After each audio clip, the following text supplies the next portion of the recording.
ہے۔ ہمیں قرآن کیا کہتا ہے؟ صرف ماں باپ کے بارے میں ذرا سنو۔ میں نے جو قرآن مجید فرقان حمید کی آیت آپ کے سامنے تلاوت کی ہے، اللہ پاک نے فرمایا محبوب جب یہ پیسے والے لوگ، مالدار لوگ آپ سے آ کے سوال کریں یسألونک ماذا ينفقون، یہ پیسہ کہاں پہ خرچ کریں، کس جگہ کے اوپر یہ دولت خرچ کریں جس سے خدا اور مصطفیٰ راضی ہو جائیں، سنو اللہ کا قرآن کیا کہتا ہے۔ فرمایا یسألونک ماذا ينفقون، محبوب جب یہ آپ سے آ کے سوال کریں کہ یہ پیسہ اور دولت کہاں پہ خرچ کریں، کل ما انفقتم، میرے محبوب آپ اپنی زبان پاک سے اعلان فرما دیں خدا تمہاری اس دولت سے پیار کرے گا، خدا تمہارے اس پیسے سے محبت کرے گا، خدا تمہارے اس پیسے کو درجہ قبولیت عطا فرمائے گا۔ کس پیسے کو درجہ قبولیت عطا فرمائے گا؟ فرمایا ما انفقتم من خیر فللوالدین، جو پیسہ تم اپنے بوڑھے باپ اور بوڑھی ماں کے اوپر خرچ کرو گے، اب تمہیں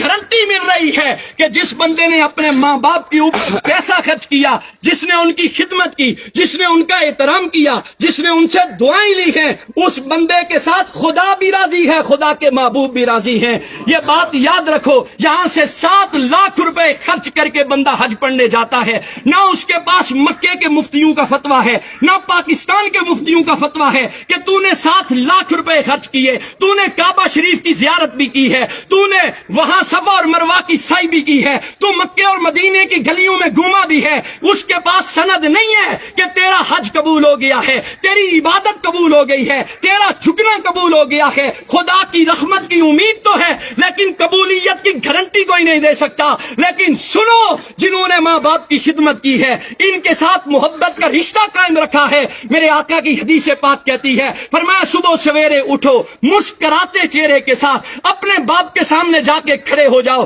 اپنی ماں کے سامنے جا کے کھڑے ہو جاؤ، ہنستے مسکراتے چہرے کے ساتھ۔ ان کی خدمت تو بات کا درجہ ہے، ان کو پیسے دینا تو بات کا درجہ ہے، صرف اپنے ماں باپ کی مسکراتے چہرے کے ساتھ ان کی زیارت کر لو۔ حضور علیہ الصلوۃ والسلام نے فرمایا گارنٹی ہے اسے کہ میرا رب اسے مقبول حج کا ثواب عطا فرمائے گا۔ ہم یہاں سے حاجی صاحب بننے کے لیے مکے کی گلیوں میں تو جاتے ہیں، مدینے کی گلیوں میں تو جاتے ہیں، پیسے تو خرچ کرتے ہیں، کبھی سوچا تمہارا بوڑھا باپ گھر میں بیٹھا ہوا ہے، کبھی سوچا تمہاری ماں وہ محبت کی نظروں سے تمہیں دیکھ رہی ہے، شاید میرے بیٹے کو زندگی کا گزرا ہوا کوئی لمحہ یاد آ جائے، شاید اسے زندگی کی کوئی بیتی ہوئی یادیں ستائیں کہ میرے باپ نے میرے لیے اتنا کچھ کیا تھا، میری ماں نے لوگوں کے دروازوں کے اوپر جا کر کپڑے دھو کر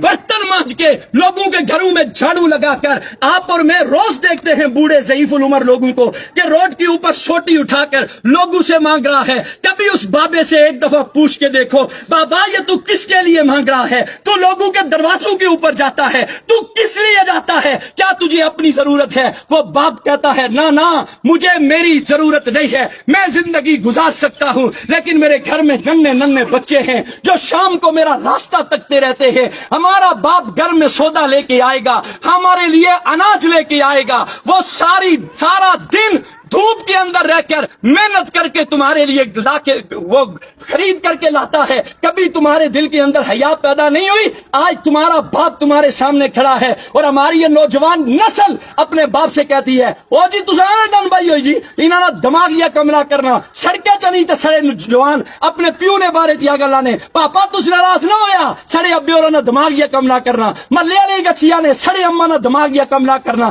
میں حیران ہوتا ہوں ایسی اولاد پر۔ یاد رکھ لو جو قرآن اور حدیث ہمیں پیغام دیتا ہے، خدا کی عزت کی قسم کھا کے کہتا ہوں خدا دولت سے پیار نہیں کرتا، جو دولت ماں باپ پہ خرچ نہ کرو، وہ تمہارے سجدے، تمہاری عبادات، تمہاری ریاضات، تمہارا قرآن کی تلاوت کرنا، اگر تمہارے بوڑھے ماں باپ تم سے ناراض ہیں تو یہ بات دل سے نکال دو، خدا تمہارے سجدوں کو قبول کرے گا، خدا تمہاری عبادت کو قبول کرے گا۔ ماں کا تو کیا کہنا میرے بھائی، ماں تو زمانے کی وہ ہستی ہے جسے قرآن نے چاند کہا ہے، ساری کائنات ایک طرف ہے، ماں کی ہستی ایک طرف ہے۔ ماں جیسا تو اللہ نے کائنات کے اندر کسی کو پیدا ہی نہیں کیا ہے، وہ ماں جس